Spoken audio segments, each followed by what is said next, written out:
Attention.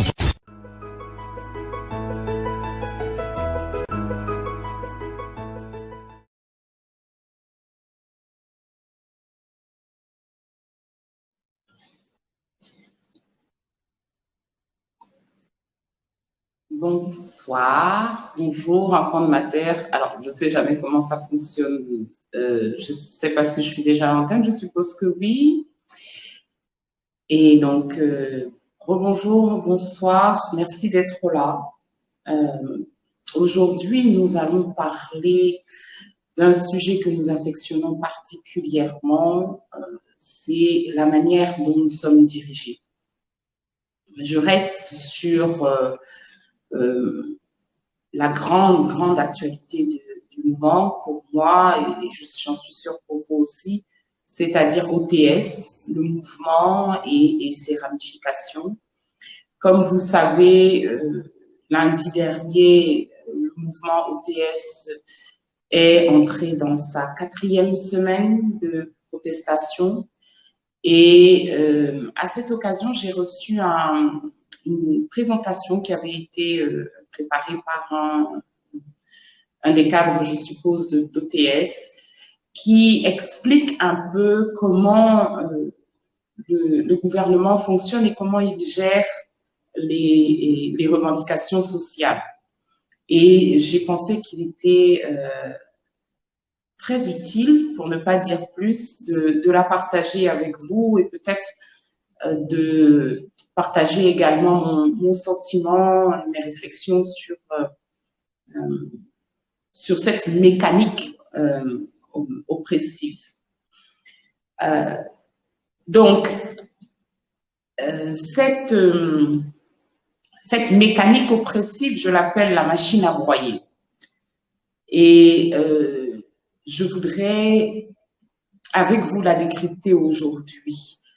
Comme vous le savez, alors je prends le cadre de OTS pour la décrypter, mais vous le verrez, c'est quelque chose qui peut s'appliquer à toutes les revendications sociales que nous avons connues ces dernières années et même ces dernières décennies. Comment fonctionne la mécanique oppressive du gouvernement face aux revendications? Donc, ce décryptage, c'est parti. C'est parti. Alors, les enseignants du secondaire, OTS pour fixer un peu le contexte, les enseignants du secondaire du secteur public ont entamé lundi dernier, comme je le disais, leur 4e semaine de revendication. Au sein du mouvement, on a trop supporté. OTS, donc en abrégé. Et les enseignants, parce que c'est toujours bon de le rappeler, ils dénoncent des entraves à leur carrière et de mauvaises conditions de travail. Et leurs demandes principales sont les suivantes. Automatisation des avancements, ce qui impacterait à peu près 150 000 personnes d'après les chiffres officiels. Rappel et complément de salaire pour au moins 25 000 d'entre eux. Des avancements en retard pour environ 90 000 d'entre eux et le versement des allocations familiales. Je parle là des revendications principales, il y en a d'autres. Alors que ces revendications en étaient, je pense, à leur 2e ou début de la 3e semaine, le 8 mars 2022, ils ont été frappés par le décès d'un des leurs, Monsieur Amidou, qui était enseignant d'éducation physique et sportive, qui était resté 10 ans sans salaire et qui avait pris l'initiative de dénoncer sa situation, de la rendre publique sur les réseaux sociaux. D'abord, sa situation a ému. Et en quelques jours, il y a eu une réaction. Il a fait une autre publication pour indiquer que la situation qui n'avait pas été arrangée en 10 ans venait soudainement d'être résolue. Malheureusement, quelques jours après, il est décédé dans des circonstances qui me semblent doivent être élucidées. Et puis, ce décès a provoqué une vague de réactions, une vague d'émotions dans l'opinion camerounaise. Et sous le le collectif a décidé que le mouvement de protestation, la grève, allait passer à une autre dimension. Et là, ils ont commencé à voir arriver les messages de soutien et on a pu observer un engouement plus important par rapport au mouvement. Par exemple, le 8 mars 2022, des enseignants ont appelé à se mettre tous en noir tous les mardis à partir du mardi suivant. Les associations de parents d'élèves ont également appelé à une marche de soutien dès le mardi suivant de toute la communauté éducative. Et OTS a réagi en disant nous nous préparons en conséquence. Alors, d'abord indifférent, silencieux, voire méprisant. Face au mouvement, le système gouvernant a décidé de se mettre en mouvement. Et comment est-ce qu'il se met en mouvement? Eh bien, il se met en mouvement d'abord en prenant la parole, soit directement, soit par l'intermédiaire de ce que l'on appelle des leaders d'opinion. Un membre du gouvernement, M. Grégoire Orona, ministre de l'Emploi et de la Sécurité sociale, si ma mémoire ne me trahit pas, commence par dire « Nous rendons hommage à tous les fonctionnaires qui font tant de sacrifices pour notre pays et qui travaillent parfois dans des conditions difficiles. Dénonçons ceux qui instrumentalisent les enseignants et les élèves en ce moment dans le mouvement de revendication auquel le gouvernement s'attelle à apporter des solutions dans un délai raisonnable. Comme les enseignants ont supporté des années durant, ne peuvent-ils pas accepter de supporter encore quelques semaines seulement pour le paiement de leurs droits et reprendre sans délai le chemin de l'école? Monsieur Mathias Eric Orona-Nguini déclare « Il faut être naïf pour croire que le mouvement OTS est purement invertébré, c'est-à-dire sans centre et sans référent. » Alors, monsieur Mathias Eric Orona-Nguini, vous le savez, ne parle pas toujours un français accessible à tous. Je suppose que ceci veut dire qu'il ne faut pas s'imaginer que le mouvement OTS n'est pas dirigé, que ses activités ne sont pas coordonnées, mais il va plus loin. Des cellules d'action spéciales, politiquement formées ou stratégiquement coachées, ont initié ou infiltré le mouvement sans que les cohortes de sympathisants de cette mobilisation sachent que les objectifs de ces cellules sont chrysogènes, générateurs de révolte, d'insurrection ou de putsch. En français facile, cela veut dire que d'abord, il y a quelqu'un qui mène ce mouvement à la baguette, donc les enseignants n'ont pas de problème, ils ont besoin que quelqu'un vienne les guider comme les marionnettes qu'ils sont pour indiquer leur mal-être et leur difficulté à faire leur travail, mais surtout, le mouvement en question est infiltré par des personnes, et le mot est lâché subtilement, politiquement formées, qui manipulent les sympathisants ne savent pas que derrière ce mouvement d'apparence légitime, il y a des cellules qui veulent provoquer l'insurrection ou le putsch. Et puis ensuite, donc on va revenir sur cette analyse, sur l'analyse de ce message tout à l'heure. Alors à ce stade-là, comme par magie, vous voyez arriver des concertations dès le 9 mars. Vous voyez arriver une lettre du secrétaire général de la présidence de la République ou du président de la République, ça dépend comment on veut présenter ça, qui annonce que l'on va apurer les rappels d'indemnité, de logement et le complément salarial progressivement, et puis que l'on va procéder au paiement échelonné à compter de juin des rappels relatifs aux avancements et au reclassement des enseignants.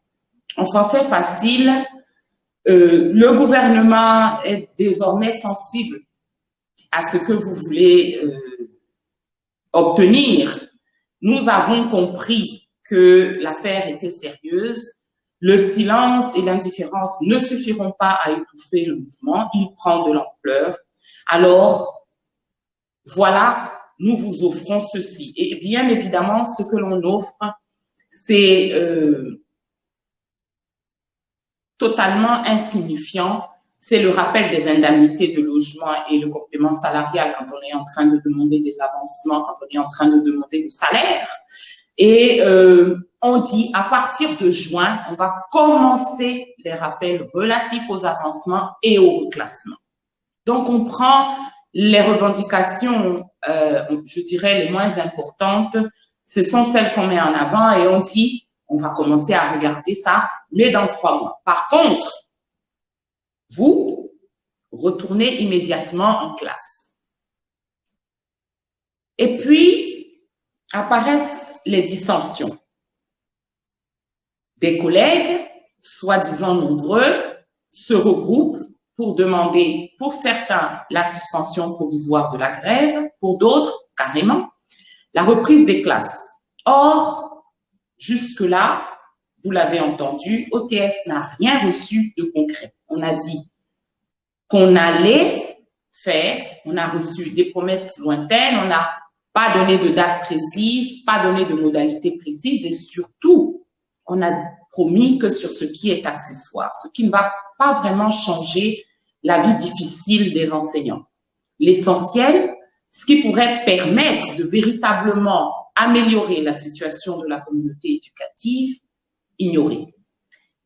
Ces dissensions qui naissent, c'est une mise en œuvre, c'est une mise en scène de l'éclatement du mouvement. C'est ici que l'on retrouve les manœuvres que M. Onangini est en train de dénoncer. Il ne regarde pas au bon endroit. Ce que l'on essaye de faire, c'est faire croire que le mouvement s'affaiblit et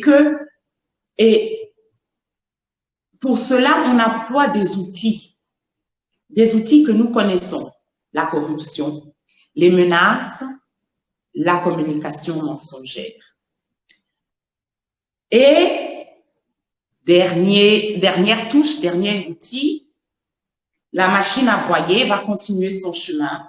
Le ministre de l'administration territoriale, le père fouettard bien connu, M. Atangadji, font une note où il demande à l'ensemble de ses gouverneurs de commettre préfets et sous-préfets pour faire des descentes dans les établissements d'enseignement, d'une part pour accentuer la communication sur les mesures tellement généreuses prises par le gouvernement, ou en tout cas annoncées par le gouvernement, d'autre part, sensibiliser les parents et les élèves sur le risque de manipulation et s'assurer qu'ils se désolidarisent de mouvements qui présentent de hauts risques, d'après lui, d'instrumentalisation.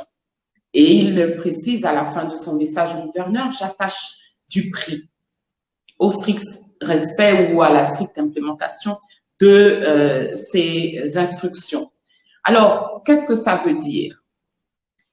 Qu'il faut continuer le travail qui a été commencé par les communications des soi-disant représentants d'OTS qui sont apparus en public, ceux qui disent oui, nous avons reçu ce que nous attendions, nous sommes conscients que le gouvernement travaille et donc nous allons reprendre le travail, ceux qui disent bon, on va suspendre parce qu'on voit qu'il y a des actes de bonne volonté, on sait que ça n'est pas encore tout ce que nous attendons, mais pour accompagner ces actes de bonne volonté, parce que nous sommes des républicains et des patriotes, on va suspendre le mouvement de grève. Pour accompagner cette partie-là, qui est une tentative de déstabilisation et de dispersion des énergies à l'intérieur d'OTS, on met une branche extérieure à OTS qui est le bras armé du gouvernement et on demande à l'administration, au préfet ou au sous-préfet, évidemment, ils n'ont rien d'autre à faire, de consacrer désormais leur temps à sillonner les établissements d'enseignement dans leur territoire d'affectation pour s'assurer de menacer tous ceux qui ne reprennent pas le travail, de convaincre ceux qui hésitent encore qu'il est de leur intérêt d'y retourner et de s'assurer que les parents et les élèves qui se sont levés spontanément, surtout, restent à l'écart. Cette mécanique oppressive, OTS l'a schématisée de la manière suivante, et je trouve que c'est une description qui est extrêmement juste. C'est une espèce de pyramide. Et à chaque fois, ça marche de la même façon, mais à chaque fois, parce que quand je repense aux autres mouvements de contestation qu'il y a eu ces dernières années, je peux constater que ça se passe toujours de la même façon. Premièrement, il faut vous isoler. Hein. Deuxièmement, il faut vous diaboliser, vous culpabiliser. Ensuite, on disperse les personnes qui se sont regroupées autour d'une revendication. Et puis, on adopte l'attitude de coercition. Et puis, enfin, pour parachever l'œuvre, on adoube la minorité servile qui se sera dégagée grâce aux étapes précédentes. Alors, comment est-ce que on pourrait expliquer cela plus en détail? Décryptage du mode opératoire de la machine à broyer. Première étape, je vous ai dit tout à l'heure, c'est l'isolement. Comment est-ce qu'on isole? On crie à l'instrumentalisation et à la manipulation pour que OTS commence à refuser de s'allier avec ceux qui pourraient venir lui prêter main forte. Et vous avez vu que ça a fonctionné il y a quelques semaines. Vous avez vu passer des communications qui disaient nous avons constaté qu'il y a des personnes qui maintenant se réclament de l'OTS, qui prétendent parler en notre nom. OTS est un mouvement enseignant. Nous ne sommes associés à aucune formation politique ou de la société civile. S'il vous plaît, laissez-nous poursuivre ce que nous avons commencé. En faisant cela, il joue le jeu du gouvernement. Mais bien sûr, quand on ne l'a pas vécu, on ne peut pas savoir. Donc, éloigner les personnes qui pourraient venir prêter main forte, les formations politiques, les mouvements de revendication civile, les organisations de la société civile, pour que ces derniers fuient.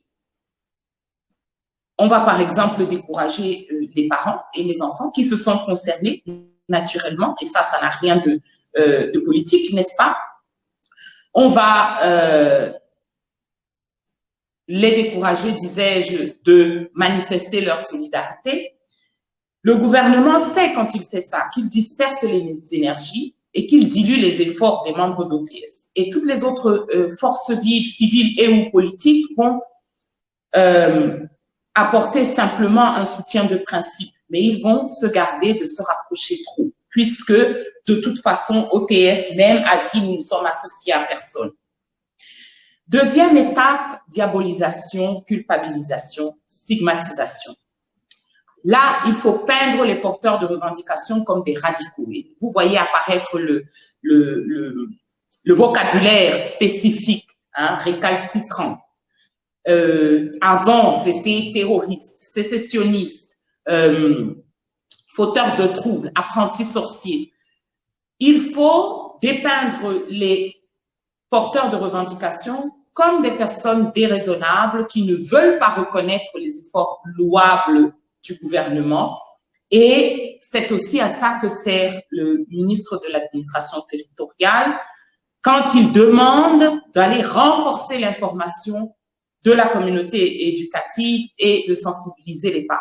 Vous imaginez bien que ce n'est pas par hasard que l'on a choisi le ministre de l'administration territoriale, alors qu'il y a un ministère de tutelle qui devrait être concerné, qui lui a des canaux directs de communication avec la population enseignante, et que ce n'est pas par hasard que l'on envoie les préfets, les sous-préfets dans les établissements, parce qu'il faut présenter l'autorité, et l'autorité qui fait peur.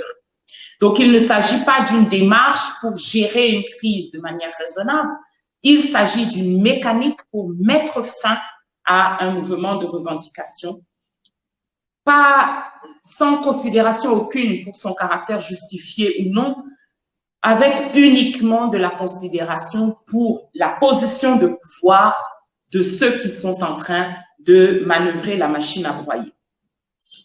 Troisième étape de la déstabilisation d'un mouvement de revendication, la dispersion. Je vous l'ai dit tout à l'heure, en interne, on crée des factions dissidentes.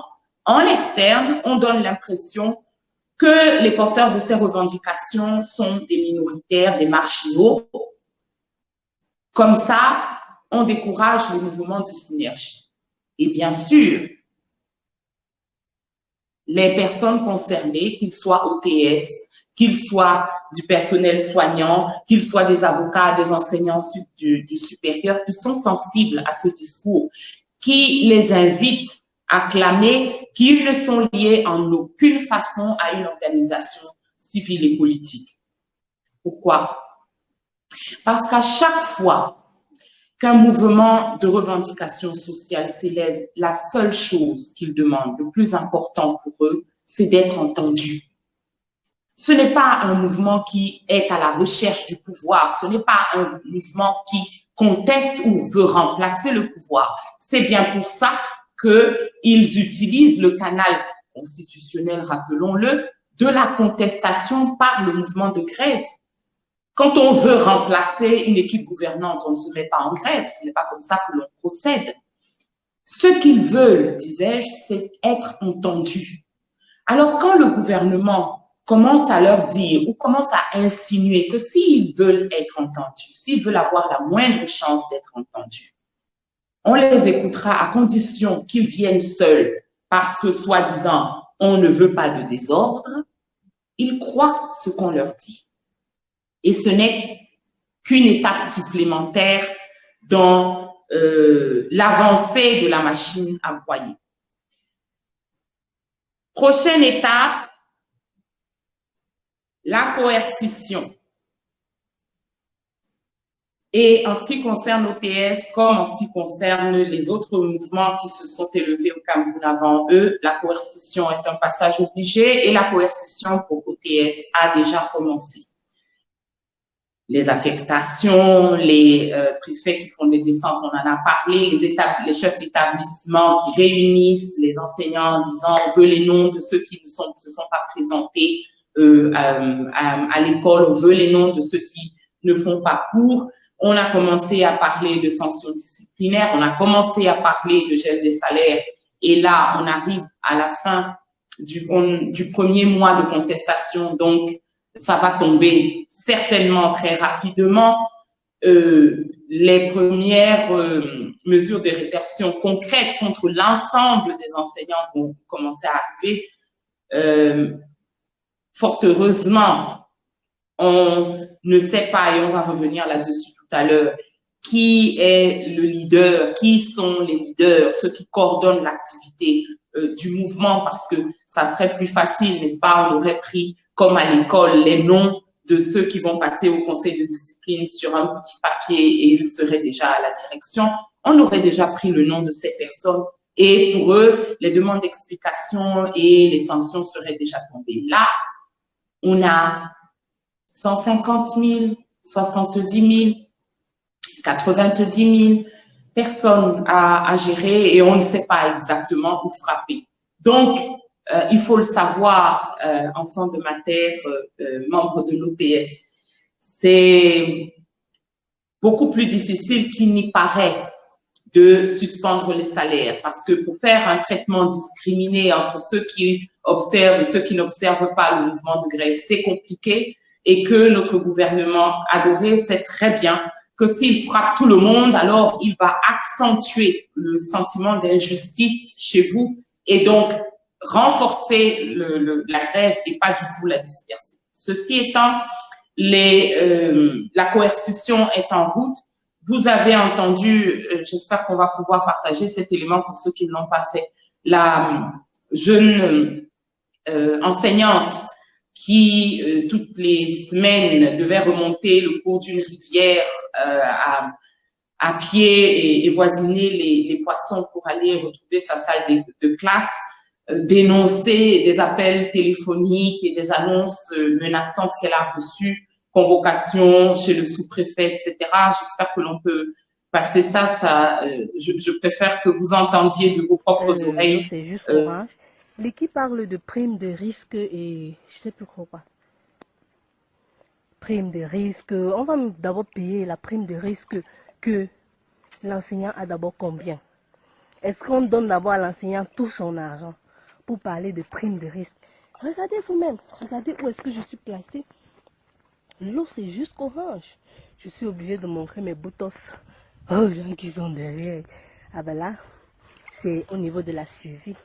Et puis aux villageois de me dire, ah, c'est souvent comme ça. Et puis ça va jusqu'en janvier. Je dis, non, janvier, j'ai pas le choix. Est-ce que je laisserai les enfants de cette contrée-là sans éducation? Vous voyez, et ils viennent en pirogue. Regardez, je suis crampée jusqu'à mon sous-vêtement.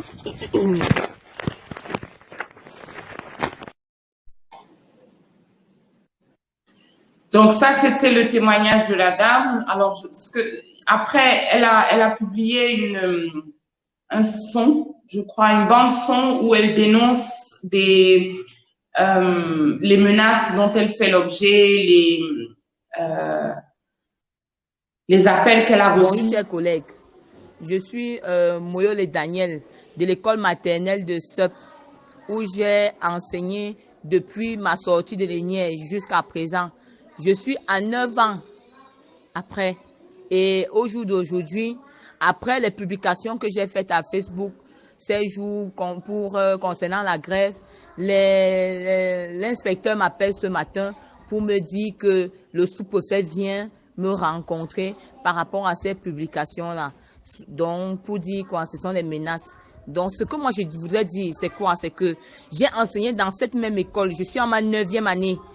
Et j'ai enseigné pendant 9 ans sans matricule, sans rien, sans même regarder que non, j'aurai un argent ou bien quelqu'un va venir. J'ai aidé les populations de ce village pendant toutes ces années. Et au jour d'aujourd'hui, juste parce que j'ai revendiqué mes droits, on m'envoie les autorités au point où on m'appelle pour me dire que je dois savoir comment me défendre.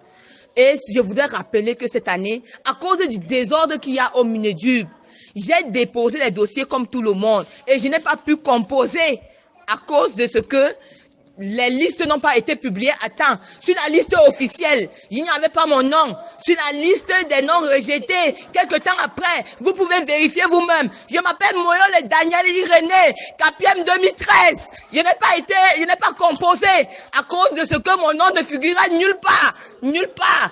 Nulle part.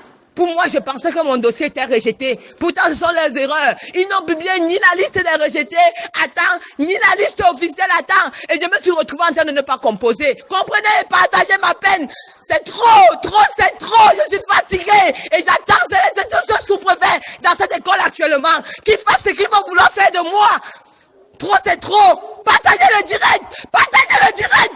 Partagez le direct. Je suis à la limite. Je parle avec les larmes aux yeux. Je suis à 10 ans. 10 ans. Partagez le direct. Partagez le direct. Les frères, partagez le direct, chers collègues. C'est trop.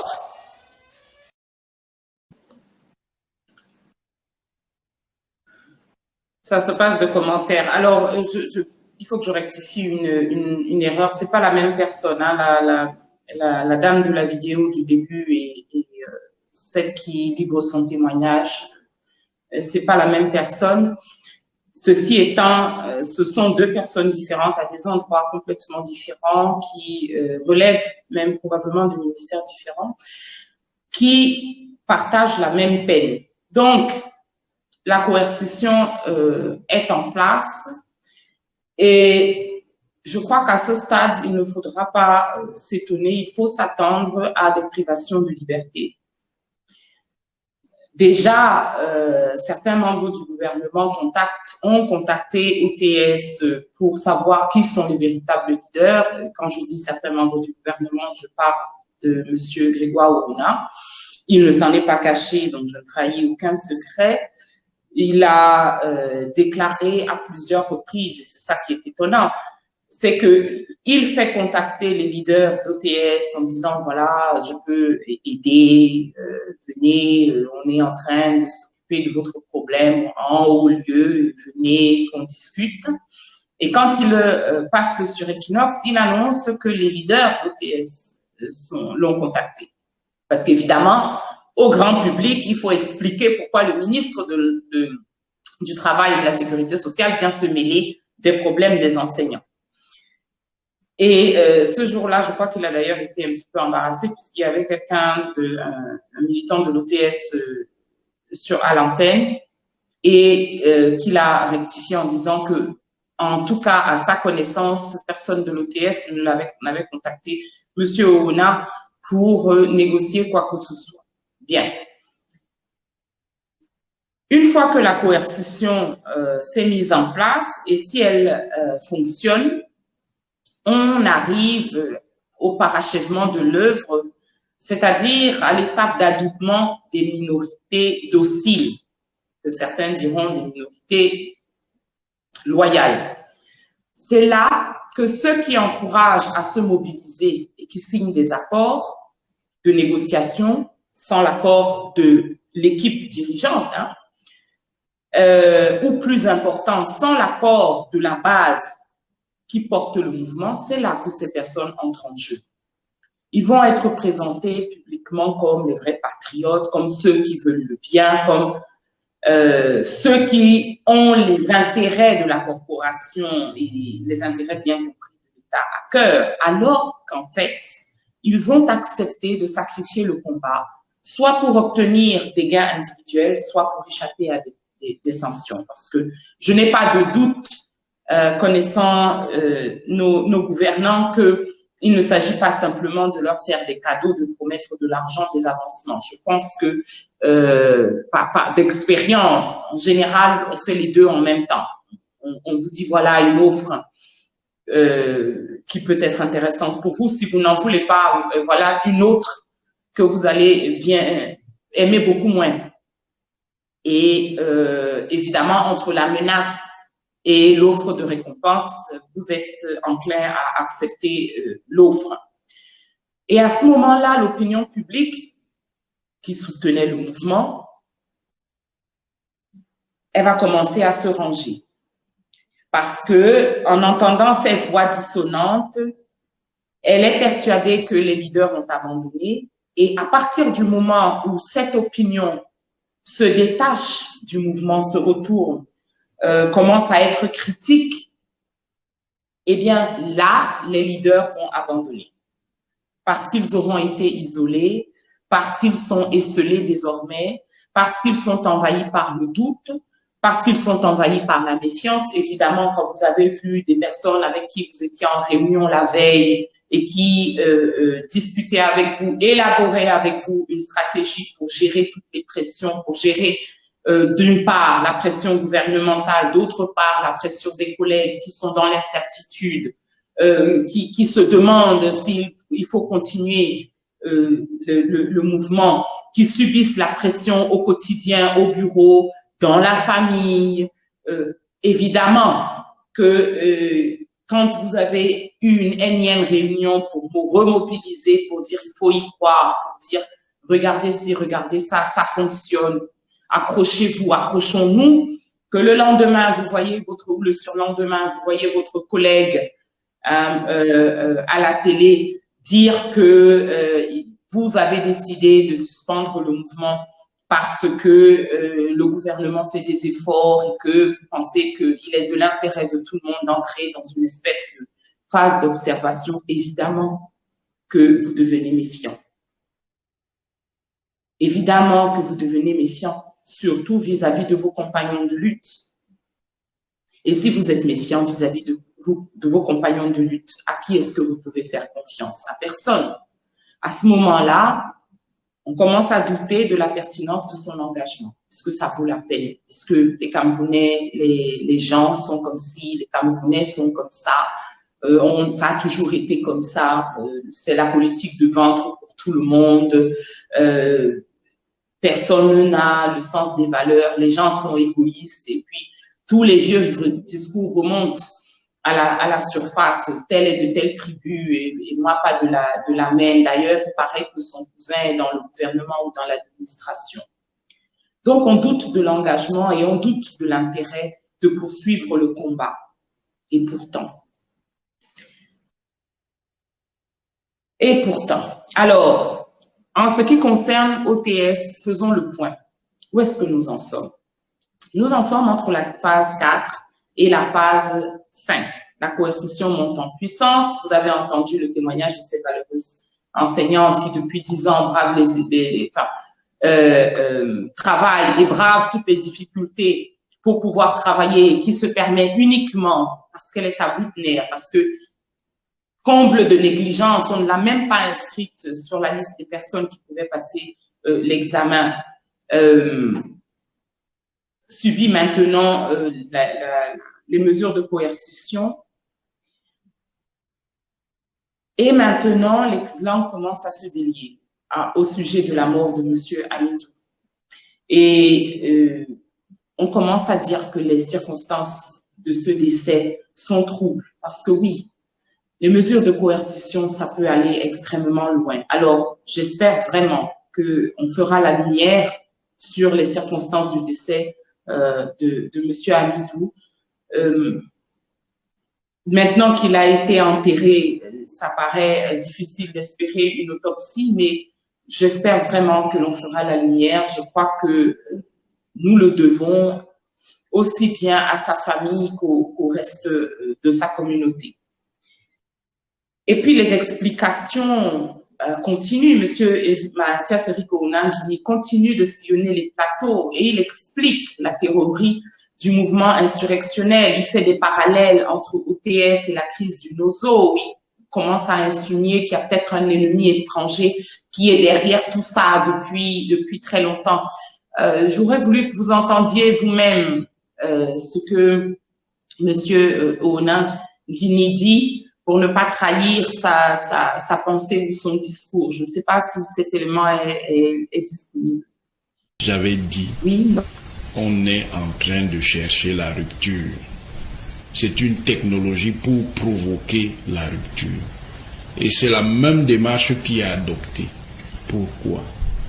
Parce que le Cameroun est soumis depuis 2012 à un ensemble de tests qui visent à le déstabiliser. On n'attaque pas Boko Haram. Ça ne marche pas.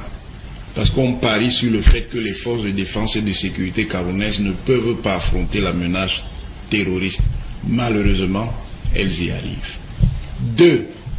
On n'attaque pas le mouvement social réactionnaire et ethnofascisme de l'anglophonie identitaire en manipulant les revendications déjà des enseignants et des avocats. Et dès le départ, je répète, dès le départ, j'ai dit que ce truc allait conduire à la guerre. Et je dis que c'est la même démarche qu'on applique là maintenant. Si c'était une question de revendication sectorielle, d'où viennent les OTS qu'on fait naître là tous les jours? Les gens recherchent le choc.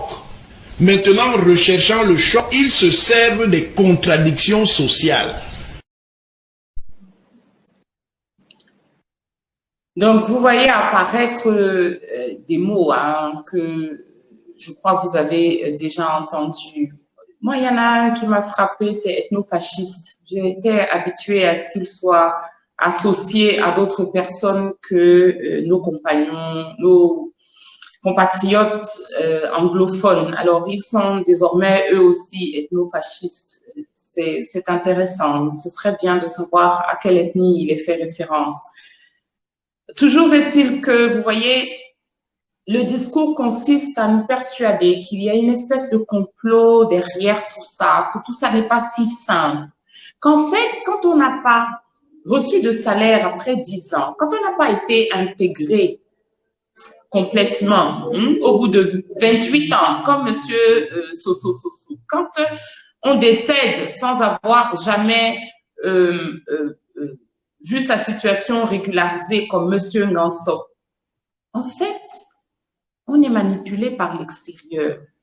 Et c'est le même extérieur qui manipule les personnes qui, à notre grande tristesse, se font exploser dans l'extrême nord ou ceux que l'on appelle les combattants de Boko Haram. C'est la même personne qui a persuadé Mancho Bibissi de se mettre à l'intérieur d'un cercueil sur le capot d'une voiture pour dire que nous en avions assez des mauvaises conditions dans lesquelles on vit. Et on en a assez de ne pas avoir de formations sanitaires qui font ce qu'elles sont supposées faire, assez de ne pas avoir de route, assez en fait de ne pas en avoir pour l'argent que nous dépensons en impôts. On peut pas dire ça.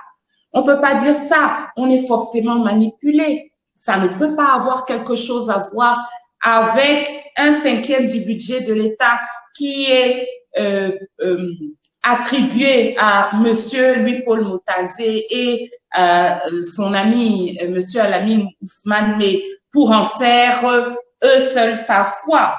Et quand nous on parvient à savoir de temps en temps, hein, c'est pour permettre à des opérateurs économiques d'aller acheter des entreprises à l'étranger. Ça ne peut pas avoir de lien avec le fait que cette année, pendant que le même Mathias Eric Onang dit que le gouvernement a des problèmes financiers, que la situation est terrible, et bien sûr, on le croit, hein, ça n'a rien à voir avec le fait que pendant que ça va si mal, la priorité, c'est d'offrir des véhicules peña pour emprunter ces termes, à ces subordonnés de l'administration pour Monsieur Atangadi. Non, ça n'a rien à voir. C'est une espèce d'ennemi qui est au loin, à l'extérieur, qui est le même depuis 2016 et qui est le même aujourd'hui à l'œuvre derrière OTS, qui manipule. Alors, mesdames et messieurs qui écoutez, surtout ne vous associez pas à eux parce que c'est seulement pour ça qu'ils disent ça. Surtout, isolés, restez à l'écart. Il faut que ce mouvement soit affaibli. Alors, on vous racontera n'importe quelle histoire. On agitera n'importe quelle peur. On viendra titiller n'importe quelle suspicion pour être sûr que vous resterez à l'écart. Et pourtant, ce qui se passe vraiment, c'est que le mouvement grandit. Et de temps en temps, ils sont obligés de le reconnaître.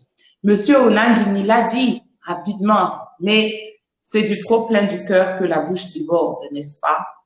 D'où viennent les OTS qui sont en train de naître là? Son problème, il est là. Leur problème, il est là. Le mouvement grandit.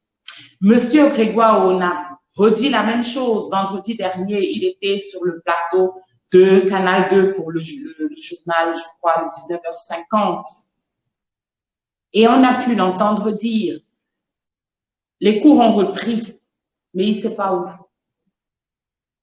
Il est incapable de dire où exactement, mais les cours ont repris. D'ailleurs, peut-être que l'on peut l'écouter lui-même. C'est assez long, mais je trouve ce qu'il a dit assez révélateur. Je ne sais pas si on peut avoir cet élément. C'est vous dites que tout dernier. Vous dites qu'il y a des établissements où les coûts ont véritablement repris. Est-ce que vous pouvez les identifier avec nous?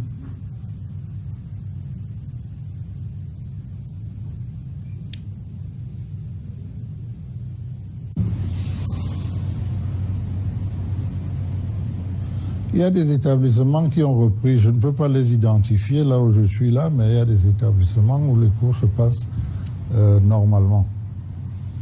Il y en a. Je pense qu'on aurait pu continuer parce que c'est encore plus intéressant par la suite. Mais oui, et vous voyez l'expression du visage et le langage corporel. Voilà quelqu'un qui parle avec beaucoup de confiance. Encore et toujours, pourquoi faut-il que ce soit le ministre du Travail et de la Sécurité sociale qui vienne nous dire qu'il y a des établissements où on a repris le travail alors que le ministre de l'Enseignement supérieur qui est concerné ne dit rien? Qui d'ailleurs, quand elle s'exprime, alors évidemment, cet élément-là n'a pas été retransmis par nos amis de la CRTV et c'est bien dommage. Quand elle s'est exprimée, parce que les dissensions apparaissent partout, quand le ministre de l'Enseignement, alors on écoute d'abord Grégoire Onang et puis je reviens sur mon propos. Monsieur Kanga. Les concertations au sein de votre département ministériel avec les mouvements syndicaux. Que peut-on dire à ce jour de ces concertations avec les enseignants grévistes depuis mardi dernier?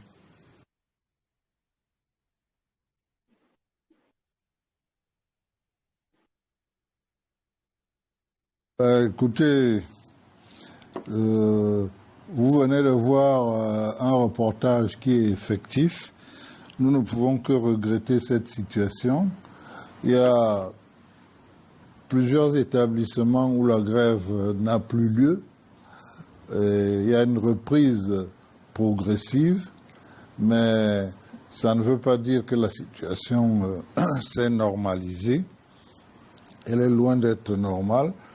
Les parents s'en sont mêlés.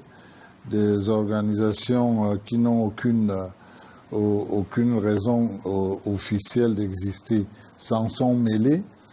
Et nous ne pouvons pas dire plus aujourd'hui. Le président a pris toutes les mesures, a instruit le gouvernement d'un certain nombre de mesures importantes qui sont en train d'être mises en place à partir de la fin du mois de mars pour que les enseignants commencent à avoir gain de cause. Ce qu'il faut savoir et qui est clair aux yeux du gouvernement, les enseignants ont raison sur les revendications qui ont été faites. Ils ont raison de revendiquer parce qu'on trouve quand même des situations anormales, des enseignants qui ont 1, 2, 3 ans jusqu'à 10 ans. Si ça se vérifie que c'est exact, c'est des situations anormales. Le président de la République a instruit de rattraper tout cela.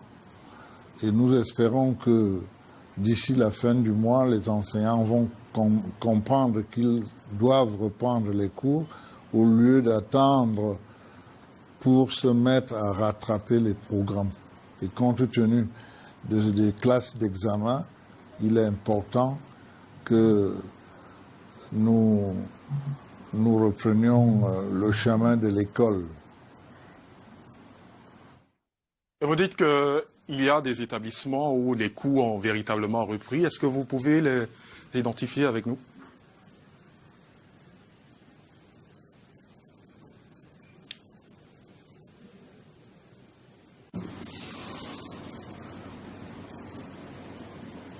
Il y a des établissements qui ont repris, je ne peux pas les identifier là où je suis là, mais il y a des établissements où les cours se passent normalement. Il y en a.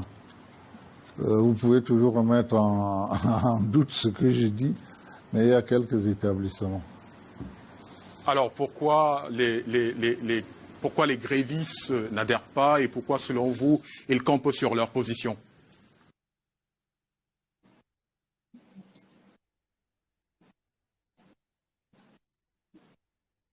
Je ne crois pas que les enseignants n'adhèrent pas. Il faut distinguer deux choses. Vous savez, nous avons commencé les négociations chez le Premier ministre qui coordonne tout ça, sous la présidence du ministre secrétaire général Fouda Magloire. Et nous nous sommes retrouvés en face de certains groupes appelés OTS. Lorsqu'on les a invités par la suite à une deuxième réunion, c'était d'autres personnes qui étaient là. Et une troisième fois, c'était un troisième groupe. Et lorsqu'on a voulu les rencontrer tous ensemble, on a reçu 3 groupes qui étaient différents des groupes précédents. Et aucun des 3 groupes, dans les 3 groupes, aucun ne reconnaissait les 2 autres. Donc ça fait un peu désordre. Et étant entendu que nous, on doit traiter avec les syndicats, nous avons été obligés de leur dire que, bon, nous avons compris les doléances, parce que c'est des Camerounais, c'est des enseignants. Nous intégrons leurs doléances, qui avaient d'ailleurs été présentées par les syndicats. Mais là, il se produit quand même une nébuleuse où les gens ne font plus seulement les revendications, mais ils entrent dans un processus qui n'est pas du tout clair et que, je crois, les instructions du président de la République vont certainement clarifier. Et donc, quand vous parlez de ces organisations OTS, des organisations, les enseignants indiqués et indignés, qui ne sont ni reconnus, ni déclarés, ni rien, ça pose quand même quelques problèmes. Mais nous n'allons pas dire que on ne discute pas avec les Camerounais, mais sachez que depuis mardi, nous discutons avec les syndicats. Et les syndicats ne peuvent pas non plus demander qu'un mot d'ordre de grève qu'ils n'ont pas lancé soit levé. Donc, ce qu'il faut faire aujourd'hui, c'est d'accéder progressivement, comme il a été prescrit par le chef de l'État, à la demande des enseignants, et nous pensons que on retrouvera la normale. Alors, l'OTS n'est certainement pas reconnu comme vous l'avez dit, mais quand on observe sur le terrain, on voit que les enseignants suivent majoritairement leur mouvement. Et dans une lettre qu'ils ont adressée aux autorités, ils parlent de menaces d'une année blanche, mais aussi d'une menace sur la sécurité des enseignants grévistes revendiquant pacifiquement leurs droits et les meilleures conditions de vie et de travail. Est-ce vraiment par les menaces que le gouvernement compte faire plier les enseignants grévistes ?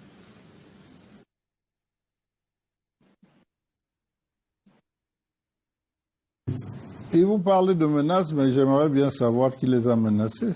On a tout simplement rappelé le droit de la grève. Vous savez que le salaire est la contrepartie d'un travail fait. C'est comme ça dans tous les pays du monde. Alors, pour le moment, on n'en est pas là. Ils ont fait des revendications, nous disons, vos revendications sont justifiées. Le chef de l'État a jugé. Il estime que tout ça doit être réparé et dans les plus brefs délais. Les travaux sont en cours. Maintenant, comme il y en a qui disent qu'ils vont gréver indéfiniment, je suppose qu'on ne va quand même pas continuer à payer les gens indéfiniment pendant 1 an, 2 ans, 6 mois, 2 ans, 3 ans, sans travailler. Ce n'est pas une menace, c'est une clarification.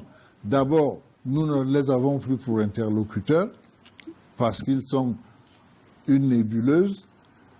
Vous sortez d'une réunion, le lendemain, un communiqué parcourt les réseaux sociaux pour dire « Ah, ceux qui étaient là, ce n'est pas eux qui représentent OTS ». Quand vous appelez ceux dont les numéros, et ils ne mettent que les numéros de téléphone, ils ne mettent pas les noms, vous appelez à ces numéros de téléphone, ils vous disent au téléphone « Nous serons là à la réunion ». Et quand vous arrivez à la réunion, vous ne voyez personne. Et quand vous appelez, personne ne répond. 2 jours après, 3 jours après, vous rappelez, c'est un autre communiqué qui sort pour dire c'est pas les bons, c'est nous les bons. Rien que les numéros de téléphone. Alors, comment vous appelez ça? Quand j'ai parlé d'instrumentalisation, on m'a dit ah, je traite les enseignants d'instrumentalisation. Non, ce n'est pas de ça qu'il s'agit. Il y a beaucoup de récupération là-dedans et je crois qu'il est bon. Les enseignants se sont plaints à juste titre. Ils ont raison de se plaindre compte tenu des préjudices qu'ils ont eus. Le président a instruit que tout cela soit réparé. Un calendrier a même été fait, et je dois vous dire que ce calendrier a été fait en collaboration avec les enseignants syndicalistes, et à ces réunions-là, il y avait même des OTS et des enseignants indignés. Ce calendrier a été approuvé, instruit par le chef de l'État. Alors, il faut savoir, on ne menace personne. C'est un droit, y compris la grève. La grève, c'est un droit aussi. Mais la grève respecte aussi des règles. C'est ça que moi, je voudrais rappeler en tant que le ministre en charge de la tutelle des syndicats. Gréver, c'est un droit, mais la grève respecte des règles. Et la grève ne doit être que l'ultime étape lorsqu'on a épuisé toutes les étapes du dialogue. Et on n'en a pas tenu compte. on ne peut même pas dire qu'on les menace parce que on n'a même pas tenu compte de tout ça, mais leurs revendications sont tellement pertinentes que je crois que vous avez vu la vitesse avec laquelle le chef de l'État a traité tout cela. Et aujourd'hui, nous invitons les enseignants tout simplement à reprendre pour le bien des élèves, certes, mais c'est pour le bien du pays. C'est pour le bien du pays parce que une année blanche, c'est préjudiciable, pas seulement aux élèves, mais pour le pays tout entier. Alors, une dernière question avant de vous laisser partir. On s'achemine vers la 5e semaine de grève. Les enseignants, les élèves sont toujours privés de cours. Qu'envisagez-vous faire à présent pour mettre fin à la grève?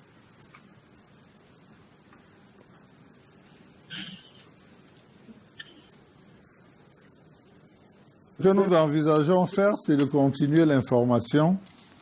Et c'est ce qui se passe à travers les ministres utilisateurs de ce personnel, en commençant par le ministre porte-parole du gouvernement. Vous avez vu, il a tenu une conférence de presse où il a donné tous les détails. Vous avez vu tout ce qu'a fait le ministre de la fonction publique, qui est le ministre utilisateur de tous les fonctionnaires. Vous avez vu les descentes que font le MINESEC et le ministre de l'Éducation de base. Et vous avez vu ce que le ministre Atanganji a instruit au sous-préfet et au préfet de faire, donner la bonne information pour que les gens comprennent le bien fondé des solutions qui ont été envisagées par le gouvernement. Mais de ne pas se laisser récupérer par ceux qui agissent dans les réseaux sociaux, qui font des communiqués dans les réseaux sociaux et qui ne se font pas voir. Et j'ai vu certaines analyses par des spécialistes qui analysent le phénomène OTS de façon assez sévère. Et je ne voudrais pas reprendre ces termes ici, mais on est quand même en droit de se demander quel est ce mouvement qui n'a pas de visage. Et c'est pour ça que nous continuons de discuter avec les syndicats, nous continuons d'expliquer, nous continuons de tendre la main et nous continuons surtout au niveau du gouvernement d'accélérer au niveau du ministère des Finances pour que le mois de mars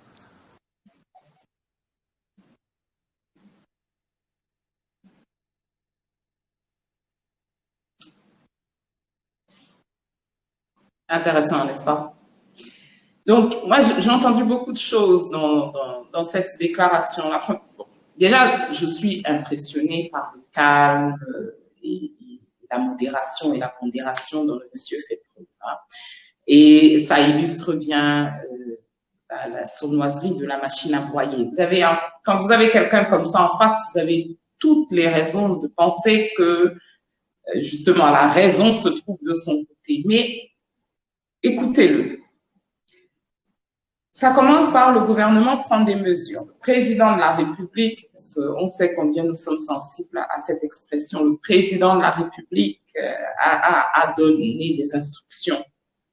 Et quand nous entendons ça, nous sommes censés nous dire, ah alors ça y est, tout est réglé, on peut rentrer chez nous, dormir tranquille. Le président a donné des instructions. Moi, je repense à la fois où il a donné des instructions pour l'organisation de la Coupe d'Afrique des Nations. Résultat, on a dû organiser en 2022 une CAN 2021 qui était prévue en 2020. Je me souviens quand il a donné des instructions pour fêter le cinquantenaire de notre grande et belle nation. Résultat, on l'a fêté avec 3 ans de retard. Donc, les instructions du chef de l'État, je ne suis personnellement pas impressionnée et je crois, puisque le mouvement se poursuit, que OTS non plus. Ensuite, on agite autre chose. Quand on dit les parents s'en sont mêlés, on agite autre chose. Pour les classes d'examen, une année blanche, c'est difficile. Il faut que les gens retournent travailler. Qu'est-ce que ça veut dire? Ça veut dire, vous voyez, s'ils n'écoutent pas, ils vont détruire l'avenir de vos enfants. Et donc, c'est eux le problème, c'est pas nous. Nous sommes raisonnables. Le président a saisi la question. De l'autre côté, vous avez des personnes qui ne sont même pas suffisamment consciente des intérêts de la nation tout entière, et c'est là qu'elle sort. La nation, c'est bien pratique, qu'ils sont tellement peu conscients de ça qu'ils sont capables de pousser des centaines de milliers de jeunes à subir les affres d'une année blanche. Ma foi, ça fait 5 ans maintenant, 6 ans, que dans 2 régions de notre pays et 1/5 du territoire et de la population, il n'y a pas d'école, pour ainsi dire. Et j'aimerais que le gouvernement en soit autant préoccupé. Et puis, vous entendez des choses comme, oui, nous, on travaille avec des syndicats. Vous entendez, oui, mais on n'a pas toujours les mêmes personnes, et puis ce sont des personnes qui ne sont pas reconnues, qui ne sont pas déclarées, qui disent qu'elles sont de l'OTS, qu'il y a beaucoup de personnes, vous avez un premier groupe, un deuxième groupe, un troisième groupe, évidemment. Ça fait désordre, évidemment. Mais sans le savoir, Monsieur le ministre fait au leader de l'OTS un compliment. Le compliment de reconnaître que jusqu'à présent, il n'a pas encore trouvé la tête, donc on ne peut pas encore la couper. Donc, j'espère que mes compatriotes de l'OTS verront ce direct, surtout continuer comme ça, c'est exactement ce qu'il faut faire. Le succès de votre entreprise est dû au fait que ce gouvernement ne sait pas quelle tête couper. Et c'est bien ça, c'est cette frustration-là qu'il était en train d'annoncer, Monsieur le ministre, sur les plateaux, même s'il disait autre chose. Quant à dire que ça fait désordre d'avoir plusieurs groupes différents, ça ne fait pas désordre s'ils disent tous la même chose. Est-ce qu'il y a un groupe qui est venu demander des villas gratuites et un autre des voitures et un troisième des avancements automatiques ou le paiement de leur salaire? Non, eh bien, il n'y a pas de désordre. De la même manière, le chef d'État a pris des mesures. Qu'est-ce que vous voulez que l'on fasse avec ça? L'OTS n'a jamais demandé de mesures. Il faut écouter les gens quand ils vous parlent. Et même s'ils ne vous parlent pas dans les salles de réunion parce que c'est trop risqué, ils vous parlent par les réseaux sociaux, comme vous le dites vous-même. Ils ont demandé des choses précises. C'est sur ces choses précises qu'il faut annoncer que le nécessaire a été fait. Savez-vous, enfants de ma terre, que le ministère de l'Éducation, de l'Enseignement supérieur était parmi les ministères de la phase pilote de CJPES. CJPES, c'est la plateforme automatisée qui devait gérer les avancements de carrière. Et je disais tout à l'heure qu'il y a une partie de ce qui s'est dit, je crois qu'il y a eu une communication publique. Je me souviens plus si c'était le ministre de l'enseignement de base, je crois, l'éducation de base. En tout cas, il était là avec le ministre de l'enseignement supérieur et il faisait une déclaration pour féliciter les enseignants qui ne s'étaient pas joints au mouvement de grève, etc. Et vous avez tous pu remarquer l'air plutôt peu enthousiaste de sa collègue à côté. Dans les choses qu'elle a déclarées et qui n'ont pas été évidemment retransmises par la CRTV, elle a dit qu'elle ne comprenait pas pourquoi c'était dans son ministère de tutelle qu'il y avait de si nombreux retards, des retards aussi massifs dans l'intégration et dans les avancements. Parce que, comme je l'ai dit tout à l'heure, le ministère de l'enseignement supérieur était parmi les ministères de la phase pilote. Donc, s'il y a des fonctionnaires qui devraient être à jour de leurs droits, ce sont bien ceux-là. En revanche, et c'est apparemment ce que Madame le ministre expliquait, au niveau de la police et de l'armée, il n'y a pas ce genre de problème. Mystère, hein. Pourtant, on nous chante à longueur d'année que le ministère les 3 ministères en charge de l'éducation, là, sont les plus gros consommateurs du budget de l'État. Alors, à quoi sert cette consommation du budget si les gens ne sont pas payés en temps et en heure, si les avancements ne sont pas faits, si vous avez des 10 ans, des 15 ans de personnes pendant lesquelles des personnes attendent d'être intégrées ou attendent d'être payées. Pour revenir sur les déclarations de Monsieur le ministre, une autre chose m'a frappée. Il dit on ne menace pas, on rappelle les règles. On est payé pour un travail qui est effectué. Donc, on ne va pas continuer de payer des gens pendant 2 ans, 3 ans, 6 mois, 2 ans, 3 ans, sans être payés.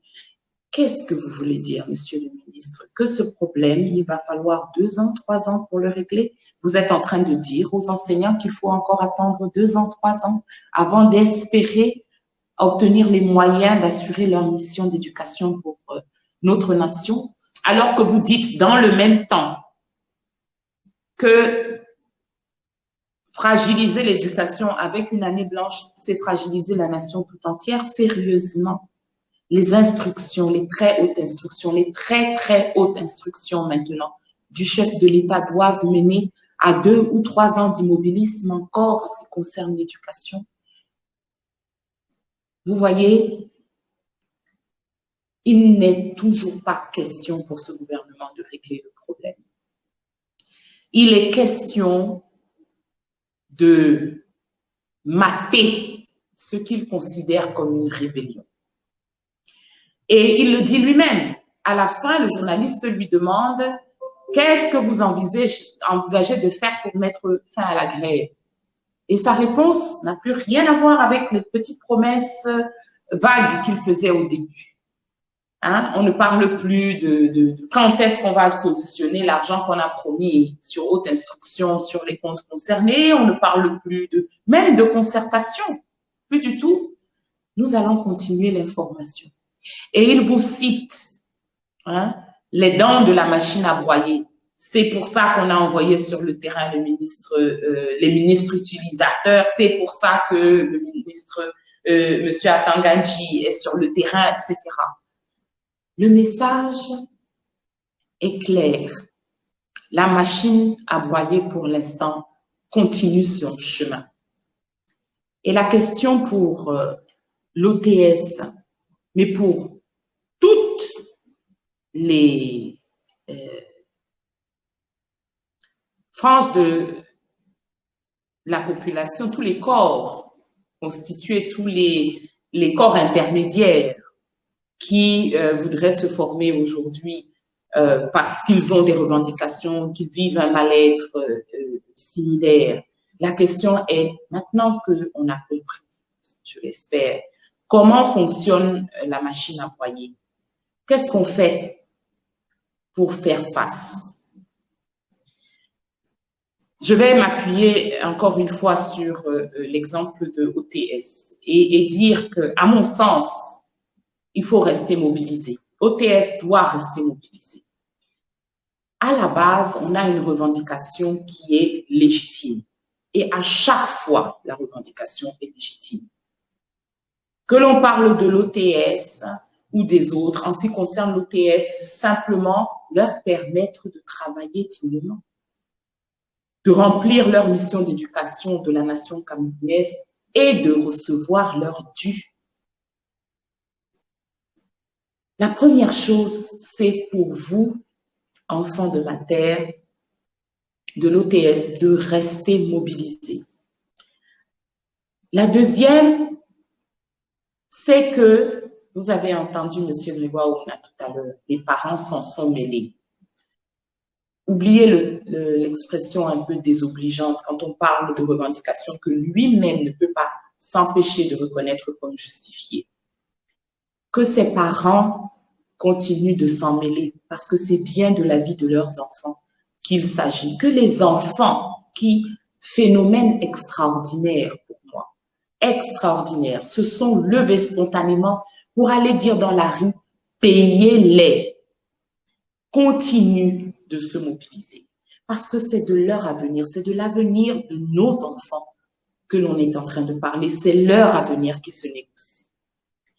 Que les autres corps de fonctionnaires dont la grogne augmente, vous avez entendu parler tout à l'heure d'autres organisations qui n'ont aucune raison de se mêler à tout ceci, qui ne sont pas reconnues, que les autres organisations, elles aussi rejoignent le mouvement. On l'a vu et revu. Ce ne sont pas les moyens qui manquent. Absolument pas. C'est la volonté. Et cette volonté, on est en passe de la créer.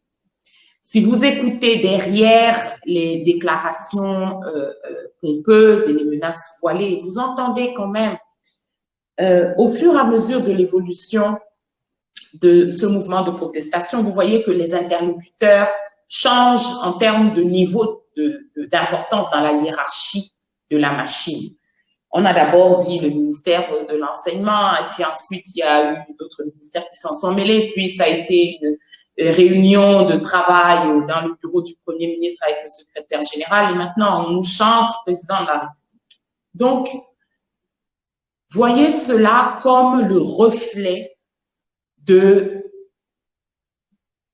la prise de conscience, de l'importance de la question que vous soulevez et en tout cas de la difficulté dans laquelle le gouvernement sera s'il ne la résout pas sérieusement.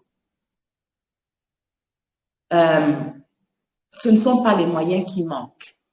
Si on a les moyens de distraire 1/5 du budget de l'État pour en faire Dieu sait quoi, alors on a les moyens, contrairement à ce que M. Ounakini est allé affirmer, de sortir 200 milliards pour régler des arriérés. On a en tout cas les moyens d'en sortir une partie significative quand on sait que c'est l'avenir de la nation qui se joue là. Il n'y a pas d'urgence plus grande que celle-là.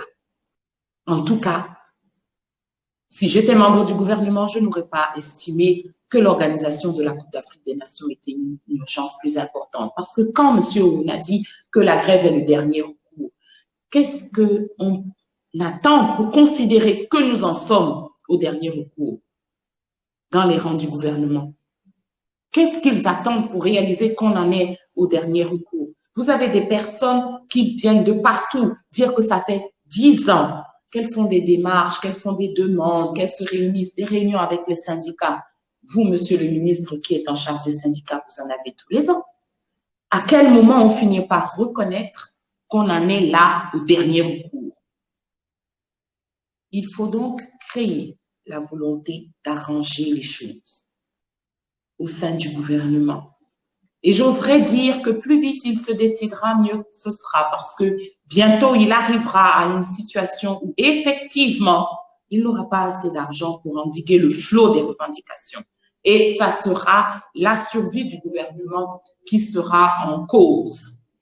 Donc, c'est à eux de voir. Quant à nous, nous sommes des petites gens.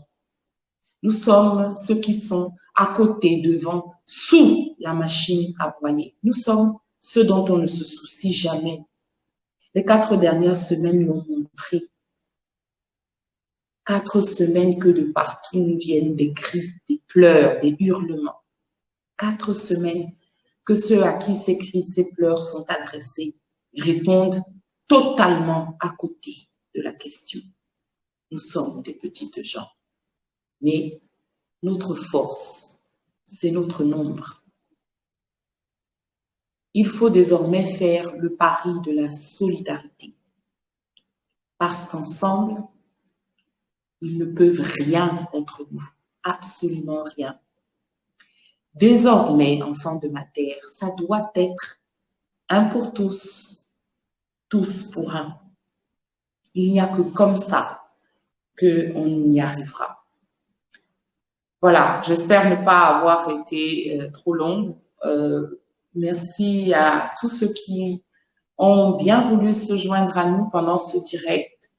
Je souhaite beaucoup de courage à nos amis de OTS et à tous ceux qui demain ou après-demain, en tout cas, j'espère très rapidement, voudront eux aussi élever la voix pour faire connaître leur situation et faire prendre en compte leur situation, pour définitivement impacter dans la manière dont les affaires de notre nation sont traitées par cette petite clique de vieillards.